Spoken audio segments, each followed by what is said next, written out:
Hello students, आज हम first year के चैप्टर 6 केमिकल बॉन्डिंग के article, atomic size, ionisation energy, electron affinity और इलेक्ट्रोनेगेटिविटी को देखेंगे। स्टूडेंट्स, एटम के साइज उसके फिजिकल और केमिकल प्रॉपर्टीज को बताने के साथ जुड़ा होता है। एटम को क्योंकि हम स्फेरिकल ज्यूम करते हैं, तस्वर करते हैं, इसलिए उसके बहुत सारे रेडियस बताने की कोशिश करते हैं। उनमें एटॉमिक रेडियस, आयनिक रेडियस और कोवलेंट रेडियस में हम उनके साइज को बताने की कोशिश करते हैं। पहली बात, एटम का रेडियस क्या होता है। न्यूक्लियस से लेकर आउटर मोस्ट शेल के इलेक्ट्रॉनों तक का जो डिस्टेंस निकलेगा उसको हम एटम का रेडियस बोलते हैं। तो स्टूडेंट, एटम का साइज बताने में हमें इशू भी आता है। क्यों इशू आता है? क्योंकि एटम की कोई बाउंड्री शार्प नहीं है और the probability of finding an electron never become exactly zero even at large distance from the nucleus। पहली बात, इसकी कोई बाउंड्री फिक्स नहीं है। ये स्ट्रोनेशियम का एटम है। ये जो लाइनें हम ड्रा करते हैं, ये जो शेल हम ड्रा करते हैं, ये हमने खुद किया है। वहां पे ऐसा कोई शेल नहीं होता। ये भी स्ट्रोनेशियम का ही एटम है, लेकिन हमने यहाँ पे शेल ड्रा नहीं किए। तो जब इलेक्ट्रॉन इस तरह पड़े हैं तो आपको इसको एग्जैक्ट साइज बताना, एग्जैक्ट शेप बताना आपके लिए मुश्किल है। इसके अलावा इलेक्ट्रॉन रिपेल करके भी क्या हो सकते हैं, दूर जा सकते हैं। तो वो अगर दूर चले जाएं तो उस वहां पे भी उनकी प्रोबेबिलिटी जो होगी, मिसाल के तौर पर इलेक्ट्रॉन जहां पे भी आ सकता है, किसी के साथ टकरा के जहां पे भी आ सकता है। तो जिसकी वजह से क्या होगा कि इसके रेडियस के साइज बताना हमारे लिए मुश्किल है, क्योंकि बाउंड्री नहीं है कोई खास। तो इलेक्ट्रॉनिक कन्फिगुरेशन जो होती है वो भी डिस्टर्ब हो जाती है। अगर साथ वाला हम साया इलेक्ट्रॉन रिपेल कर दे तो इलेक्ट्रॉन क्या हो सकते हैं, दूर भी जा सकते हैं। जब इलेक्ट्रॉन दूर जाएंगे तो साइज क्या होगा, डिस्टर्ब हो जाएगा। तो इसी वजह से हम एटम के साइज को बता नहीं पाते। ये हमारे साथ दो मसले आते हैं। होएवर, हम एटम के साइज को एक्सरेज या स्पेक्ट्रोस्कोपी के मेथड से हम क्या करते हैं, मालूम करने की कोशिश करते हैं। और हम एटॉमिक रेडियस को हम पिकोमीटर में रिप्रेजेंट करते हैं। स्टूडेंट्स, एटम के साइज को बताने से पहले कुछ टर्म्स हैं, ये याद रखिएगा। शॉर्ट क्वेश्चन भी है, कॉन्सेप्ट भी है। एक वर्ड है शील्डिंग इफेक्ट। शील्डिंग इफेक्ट क्या होता है स्टूडेंट? लेट्स से न्यूक्लियस है ये वाला, और ये आखिरी इलेक्ट्रॉनों को कशिश कर रहा है। लेकिन अगर ये इलेक्ट्रॉन घूमते घूमते किसी दूसरे इलेक्ट्रॉन के पीछे आ जाए, मिसाल के तौर पर यहां पर आ जाए, तो यहां पे दो चीजें हुई हैं कि ये इलेक्ट्रॉन एक तो छुप गया है, इस इलेक्ट्रॉन के पीछे छुप गया है, ये रेड वाला इलेक्ट्रॉन इसके पीछे छुप गया है। और दूसरा ये हुआ कि दोनों पे नेगेटिव चार्ज था, इसने इसको रिपेल कर दिया। तो एक तो छुपने की वजह से इस पे न्यूक्लियस की फोर्स कम हो गई, दूसरा ये हुआ कि इसने रिपेल भी कर दिया इनर इलेक्ट्रॉन ने, अंदर वाले इलेक्ट्रॉन ने। तो जब अंदर वाला इलेक्ट्रॉन आउटर वाले इलेक्ट्रॉन को रिपेल करेगा तो उसको एक मौका मिल जाएगा भागने का। अगर वो थोड़ा सा भी दूर चला जाता है तो स्टूडेंट उसका साइज बढ़ जाएगा। तो शील्डिंग एक इफेक्ट होता है जो एटम के साइज को डिस्टर्ब करता है। अगर शील्डिंग इफेक्ट ज्यादा होगा तो इलेक्ट्रॉन दूर जा सकते हैं। शील्डिंग इफेक्ट क्यों होता है? अंदर वाले इलेक्ट्रॉन बाहर वाले इलेक्ट्रॉनों को रिपेल कर देते हैं। तो जो रिपल्शन होती हैं, रिपल्शन की वजह से वो दूर जा सकते हैं। जब दूर चल जाएंगे तो एटम का साइज जो होगा वो बताना हमारे लिए क्या हो जाएगा, मुश्किल हो जाएगा। तो इसको हम शील्डिंग इफेक्ट भी कहते हैं। शील्ड का मतलब होता है बचाना। इसने रिपेल करके इलेक्ट्रॉन को बचाया है। और स्क्रीनिंग भी कहते हैं। स्क्रीनिंग का मतलब भी बचाना ही होता है। जैसे सन स्क्रीन आपने नाम सुना होगा, हम सूरज से बचने के लिए जो क्रीम लगाते हैं उसको सन स्क्रीन कहते हैं। तो ये रिस्पॉन्सिबल होती है उसकी जो न्यूक्लियस की जो अट्रैक्शन है उस पर को कम करने में। स्टूडेंट, इसी तरह एक और वर्ड है, ये एक दूसरा कंसेप्ट है, इसको आपने याद रखना है, न्यूक्लियर चार्ज। न्यूक्लियर चार्ज होता है न्यूक्लियस पे जो चार्ज है। अगर आप लिथियम में देखें तो लिथियम में 3 प्रोटॉन होते हैं, और 3 प्रोटॉन है और 3 इलेक्ट्रॉन है। स्टूडेंट, आखिरी इलेक्ट्रॉन को ये 3 प्रोटॉन खींच रहे हैं, और इस साइज हमेशा आखिरी शेल से गिना जाता है। तो यहां पर 3 इलेक्ट्रॉन खींच रहे हैं और यहां पर 4 प्रोटॉन इस आखिरी इलेक्ट्रॉन को खींच रहे हैं। तो डेफिनेटली 4 वाले उसको स्ट्रांगली खींच लेंगे, जिसकी वजह से बेरिलियम का साइज लिथियम से के साइज की निस्बत कम हो जाएगा। तो न्यूक्लियर चार्ज क्या होता है? जो न्यूक्लियस पे चार्ज है, इसका न्यूक्लियर चार्ज +3 है, और इसके न्यूक्लियस पे जो चार्ज है वो +4 है, क्योंकि 4 प्रोटॉन है इसलिए +4 है। तो स्टूडेंट, बोरोन में 5 प्रोटॉन हो जाते हैं, तो इसलिए 5 प्रोटॉन आखिरी इलेक्ट्रॉन को और जोर से खींच सकते हैं, तो इसलिए साइज कम हो जाता है। इधर को जाते जाते फ्लोरीन तक, फ्लोरीन में +9 हो जाता है, तो +9 आखिरी वाले को बड़ी आसानी से खींच लेंगे। इसलिए इस पूरे पीरियड के अंदर जो लेफ्ट टू राइट हमारी होती है तरतीब, इसे पीरियड कहते हैं, तो इसमें फ्लोरीन का साइज कम होगा। क्यों कम होगा? हम कहेंगे इसका न्यूक्लियर चार्ज होता है वो लेफ्ट टू राइट क्या होता जाता है, बढ़ता जाता है। तो student, left to right nuclear charge बढ़ता है। न्यूक्लियर चार्ज क्या होता है? जो न्यूक्लियस पे चार्ज होता है। अफेक्टिव का मतलब होता है वो चार्ज जो लग रहा होता है। तो सबसे ज्यादा अफेक्ट ये वाले फ्लोरीन के इलेक्ट्रॉन हो रहे हैं न्यूक्लियर चार्ज से। स्टूडेंट अक्सर ये सवाल करते हैं कि इलेक्ट्रॉन, अगर प्रोटॉन बड़े हैं तो इलेक्ट्रॉन भी तो साथ में बड़े हैं, लेकिन स्टूडेंट न्यूक्लियस जो होता है ये इकट्ठा होकर फोर्स लगा रहा होता है और इलेक्ट्रॉन अकेले होते हैं। तो यूनियन इस स्ट्रेंथ वाला हिसाब है कि इसके ये इकट्ठे होकर फोर्स लगा रहे हैं, इसलिए इसकी आखिरी इलेक्ट्रॉन के ऊपर जो कशिश लगती है वो ज्यादा लगती है। इलेक्ट्रॉन अकेले हैं वो भी उतने ही, लेकिन अकेले हैं इसलिए वो अकेले उतनी फोर्स नहीं लगा सकते। तो इस वजह से क्या होता है, इलेक्ट्रॉन जो होते हैं ये इजीली अट्रैक्ट हो जाते हैं न्यूक्लियस से, और जितना न्यूक्लियस चार्ज लगाएगा इसको हम इफेक्टिव न्यूक्लियर चार्ज बोलेंगे। तो स्टूडेंट, लेफ्ट टू राइट अगर मुझसे कोई पूछे तो मैं कहूंगा लेफ्ट टू राइट जो होगा एटम का साइज जो होगा कम होगा। क्यों? क्योंकि लेफ्ट टू राइट जो होगा न्यूक्लियर चार्ज बढ़ता है, जिसकी वजह से एटम का साइज क्या हो जाएगा, कम हो जाएगा। और अगर मुझे कोई पूछे down the group, down the group बोलते हैं, डाउन जो इस तरह वर्टिकल लाइंस हैं इन्हें ग्रुप बोलते हैं। स्टूडेंट, अगर हम डाउन द ग्रुप की बात करें, नंबर ऑफ शेल बढ़ते जाते हैं।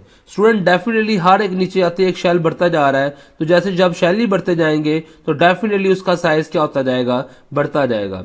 और दूसरा इसके अलावा इसमें जो आखिरी इलेक्ट्रॉन है, जैसे ये आखिरी इलेक्ट्रॉन है, ये इन इलेक्ट्रॉनों के पीछे क्या होगा, छुपने के चांसेस इसके पास ज्यादा होंगे। तो down the group shielding effect क्या होता जाता है, ज्यादा होता जाता है। शील्डिंग इफेक्ट क्या था, आखिरी इलेक्ट्रॉन जो इन इलेक्ट्रॉनों के पीछे छुपता है उसको हम बोलते हैं शील्डिंग इफेक्ट। स्टूडेंट, ये भी सवाल करते हैं कि पीरियड के अंदर शील्डिंग इफेक्ट क्यों नहीं लगता। स्टूडेंट, अगर आप देखें सब में जो इनर इलेक्ट्रॉन है, शील्डिंग इफेक्ट हमेशा इनर इलेक्ट्रॉनों की वजह से होता है। सब में 2 इलेक्ट्रॉन है, तो इसमें सब में इनर में 2 इलेक्ट्रॉन है, इसलिए सारे के सारे क्या कर रहे हैं, एक जैसा शील्डिंग इफेक्ट लगा रहे हैं। तो चाहे इसमें आखिरी शेल में 4 इलेक्ट्रॉन है, लेकिन जिन इलेक्ट्रॉनों के पीछे छुपना है वो 2 ही है। तो इसलिए शील्डिंग इफेक्ट जो होता है पीरियड के अंदर इसलिए इफेक्ट नहीं करता क्योंकि उसमें इनर इलेक्ट्रॉन क्या होते हैं, वो सेम रहते हैं। लेकिन ग्रुप के अंदर इनर इलेक्ट्रॉन बढ़ते जाते हैं, जिसकी वजह से down the group shielding effect क्या होता है, ज्यादा होता जाता है। तो स्टूडेंट, ये एक लॉजिक है इस एटम के साइज के चेंज होने की। आयनिक रेडियस, आयनिक रेडियस होता है कि जब एक एटम में से इलेक्ट्रॉन निकाल ले तो वो आयन बन जाता है। डेफिनेटली जब एक इलेक्ट्रॉन निकालेंगे या दे देंगे, जब उसे आयन बना देंगे तो उसके रेडियस पे फर्क पड़ेगा। तो जो एवरेज डिस्टेंस होगा उसके न्यूक्लियस के सेंटर से और वैलेंस शेल ऑफ आयन के, उसको हम आयनिक रेडियस बोलेंगे। ये होगी डेफिनेशन। स्टूडेंट, 2 तरह के आयन होते हैं, एक को हम बोलते हैं कैटायन और एक को हम बोलते हैं एनायन। कैटायन कैसे बनेगा, जब वो अपना इलेक्ट्रॉन लॉस कर देगा तो वो क्या होगा, कैटायन बन जाएगा। डेफिनेटली सोडियम का साइज ज्यादा होगा, 186 पिकोमीटर है। जब ये अपना एक इलेक्ट्रॉन लॉस कर देगा तो ये क्या होगा, बाकी प्रोटॉनों का इलेक्ट्रॉनों पे होल्ड क्या हो जाएगा, ज्यादा हो जाएगा, जिसकी वजह से उसका साइज कम हो जाएगा। और समटाइम सोडियम वाले केस में तो आखिरी शेल ही क्या हो जाएगा, खत्म हो जाएगा। जब आखिरी शेल ही पूरा शेल ही खत्म हो जाएगा तो साइज और कम होगा। अगर साइज शेल ना भी खत्म हो तो ये जो वाला न्यूक्लियर चार्ज है वो ज्यादा इफेक्टिव हो जाता है, तो उसका असर आखिरी इलेक्ट्रॉनों पे ज्यादा होना शुरू हो जाता है, क्योंकि प्रोटॉन की तादाद इलेक्ट्रॉनों की निस्बत बढ़ जाती है, इसलिए प्रोटॉन इन इलेक्ट्रॉनों को आसानी से अपनी तरफ खींच लेते हैं। तो मैं कहूंगा loss of the outermost shell in some cases, सब में नहीं लेकिन कुछ केसेस में। और प्रोटॉन और इलेक्ट्रॉन की रेशो जो गॉड ने बनाई है, जो अल्लाह ने बनाई है, वो बराबर बनाई है। जब एक इलेक्ट्रॉन कम हो जाएगा तो प्रोटॉन की अमाउंट क्या होगी, बढ़ जाएगी। इसी तरह एक होता है एनायन। एनायन तब बनता है कि जब एक एटम को एक इलेक्ट्रॉन मिल जाता है, जैसे Cl को एक इलेक्ट्रॉन मिल जाए तो ये Cl नेगेटिव आयन बना, और इस वाले केस में इसका साइज 99 पिकोमीटर से 181 पिकोमीटर बन गया। क्यों बन गया इतना, क्योंकि इस केस में इलेक्ट्रॉनों की अमाउंट ज्यादा हो गई और प्रोटॉन की तादाद कम हो जाती है। और दूसरी बात, जब न्यूक्लियस का होल्ड कम हो जाएगा तो इलेक्ट्रॉन आपस में रिपेल भी करते हैं, जिसकी वजह से साइज थोड़ा सा क्या होता है, बढ़ जाता है। तो मुझे कोई पूछे रीजन तो मैं कहूंगा रिपल्शन होना शुरू हो जाती है वैलेंस इलेक्ट्रॉनों के दरमियान और आने वाले इलेक्ट्रॉनों के दरमियान। और दूसरा, प्रोटॉन और इलेक्ट्रॉन की रेशियो भी क्या होती है, चेंज हो जाती है। इस केस में प्रोटॉन कम हो जाते हैं और इलेक्ट्रॉन ज्यादा हो जाते हैं।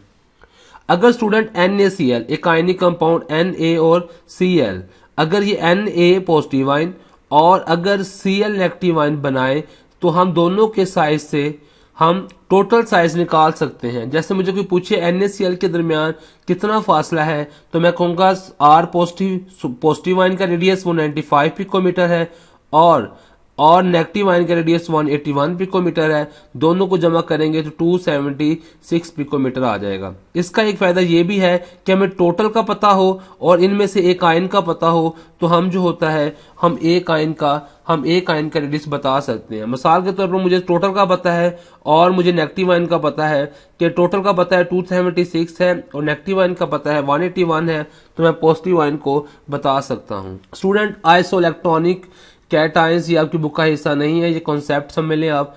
अगर इस ग्रुप में से सब में से इलेक्ट्रॉन निकालें तो पहले में सोडियम आता है। ये तीसरे पीरियड की बात हो रही है। तो पहले सोडियम है, फिर मैग्नीशियम है, फिर एल्यूमिनियम है। पहले शेल में 1 इलेक्ट्रॉन होता है, आखिरी शेल में पहले ग्रुप में, दूसरे ग्रुप में आखिरी शेल में 2 इलेक्ट्रॉन, तीसरे ग्रुप में आखिरी शेल में 3 इलेक्ट्रॉन होते हैं। अगर इसमें से 3 निकाल लो, इसको +3 चार्ज बना लो, इसको +2 बना लो और इसमें से +1 इलेक्ट्रॉन निकाल लो, तो सब के अब इलेक्ट्रॉन 10-10 हो जाएंगे। तो हम इसे बोलेंगे आइसो इलेक्ट्रॉन, मतलब एक जैसे इलेक्ट्रॉन। तो स्टूडेंट, जब सबके ऊपर बराबर इलेक्ट्रॉन बनाया तो एल्यूमिनियम का साइज देखें सबसे ज्यादा कम है। क्यों सबसे कम है? क्योंकि इस वाले केस में ज्यादा पॉजिटिव चार्ज है, तो प्रोटॉन का होल्ड ज्यादा होगा। हालांकि सब में 10-10 इलेक्ट्रॉन है, लेकिन इसमें न्यूक्लियर चार्ज +13 है, इसलिए वो क्या करेगा, वो इलेक्ट्रॉनों को खींच के ज्यादा करीब कर लेगा और इसमें ज्यादा साइज कम होगा। आइसो इलेक्ट्रॉनिक एनाइन, इसी तरह हम बराबर इलेक्ट्रॉन दे दें और उसको बराबर इलेक्ट्रॉन कर दें और इनको एनाइन बना दें। Cl को 1 इलेक्ट्रॉन चाहिए ऑक्टेट कंप्लीट करने के लिए, इसको 1 दिया। सल्फर को 2 चाहिए थे, 2 दिए। और फास्फोरस को 3 चाहिए था, 3 दिए। अब सब में इलेक्ट्रॉन बराबर किए तो देखें क्लोरीन का जो साइज है 181 पिकोमीटर, सल्फाइड का 184 और फास्फोरस का 212 है। इसका इसलिए ज्यादा है, यहाँ पे इलेक्ट्रॉन के दरमियान जो आने वाले इलेक्ट्रॉन है और पहले से मौजूद इलेक्ट्रॉन है उनके दरमियान रिपल्शन बहुत हो चुकी होगी और दूसरा उसके न्यूक्लियस का होल्ड भी कम हो चुका होगा। स्टूडेंट, इसी तरह कोवेलेंट रेडियस जो होता है वो हम इसे ऐसे डिफाइन करते हैं कि जो डिस्टेंस होता है उसको हाफ करना है हमने। 2 एटमों के दरमियान जो डिस्टेंस है, ये 2 एटम मिल गए हैं, इनके दरमियान जो डिस्टेंस है उसको हाफ कर देना है आपने। तो उसको हाफ करने को हम क्या बोलेंगे, कोवेलेंट रेडियस बोलेंगे। कोवेलेंट बॉन्ड के डिस्टेंस को हाफ करना है। जहां पर हाइड्रोजन रुका था वो 75.4 पिकोमीटर था, जब वो पास आते हैं तो 75.4 पिकोमीटर पे रुक जाते हैं। इससे आगे वो इसलिए नहीं जाते कि रिपल्शन ज्यादा हो जाती है। तो इसको हम बोलेंगे कोवेलेंट बॉन्ड, और कोवेलेंट बॉन्ड को आपने हाफ कर दें तो उसे हम बोलते हैं कोवेलेंट रेडियस। तो जो कोवेलेंट रेडियस होता है हम इसको फाइंड कर सकते हैं, दूसरे एटम को भी फाइंड करने के लिए इस्तेमाल कर सकते हैं। मिसाल के तौर पर हम for example the experimental determinant bond length of CCl CH3Cl is 176.7 picometre. Carbon और क्लोरीन के दरमियान जो बॉन्ड है उसकी लेंथ जो है 176.7 पिकोमीटर है और जो कोवेलेंट रेडियस है Cl एटम का वो 99.4 पिकोमीटर है। तो हम क्या कर सकते हैं, कार्बन का बता सकते हैं। स्टूडेंट, हमें टोटल का पता है और Cl का पता है, तो हम क्या कर सकते हैं, कार्बन का इजीली बता सकते हैं। तो हम क्या करेंगे, टोटल में से Cl का माइनस कर देंगे तो हमारे पास क्या जो बचेगा वो कार्बन का होगा।